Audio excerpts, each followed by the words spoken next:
আসসালামু আলাইকুম। এখানে আমি একটা সয়া চাট ফরাক বানাবো। দেখেন আমি হাতাটার মধ্যে পাইপিং করে নিচে উল্টা করে দিয়ে সুন্দর করে ভাঙা দিয়ে নিলাম। আর এইদিকে আমি গলাটা দেখেন, গলাটার মধ্যে আলগা একটা বটল লাগিয়ে দিছি। এটা উল্টা পিট করে লাগাইছি। এই পিঠে যে ভাঙা দিয়ে দিছি। আমি ফরাকটা সাইড আটকিয়ে দিতেছি।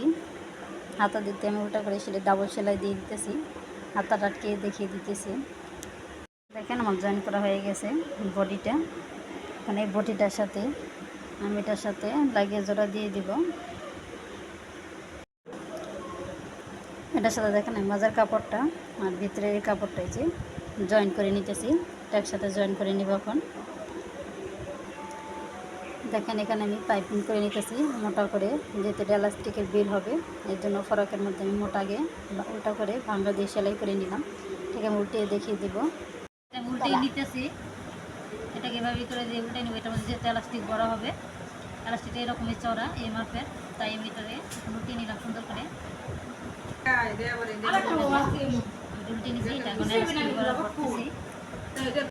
এই যে দেখেন আমি এলাস্টিক বড়ানো হয়ে গেছে। এই যে মাথা, এই যে মাথা, আমি এটা ওখানে সুন্দর করে জামাই লাগিয়ে নিব বাজ মতো করে সুন্দর করে। হাতাটা এভাবে হবে। দেখেন আমি হাতাটা জয়েন করে নিতেছি সুন্দর করে।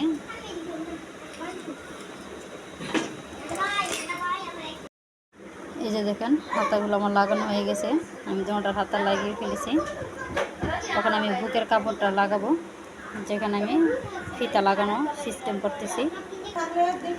এই যে দেখেন এই দিক দিয়ে আমি একটা সেলাই আটকে ফেলছি, আর একটা সেলাই যে আমি দিয়ে দিতেছি, যেহেতু এটার মধ্যে দিয়ে ফিতা হবে তার জন্য এই বটারটা আমি যে ভেঙে নিতেছি দুটো একসাথে করে সুন্দর করে। এই যে দেখেন আমার ডিজাইনটা হয়ে গেছে। আমি এই দিক দিয়ে মুখ রাখছি দুই দিক দিয়া। এটা যখন আমি ফিতা দিয়ে দিব, ফিতা দিয়ে আমি দেখিয়ে দিতেছি। দেখেন আমি ফিতাটা সুন্দর করে সেফটিন দিয়ে নিয়ে নিতেছি, যেহেতু এই যে আমার ফিতা। এই দেখেন আমি দিক দিয়ে দিতেছি সুন্দর করে চারপাশে রাউন্ড দিয়ে সেফটিনটা ঘুরিয়ে আনতেছি আমি।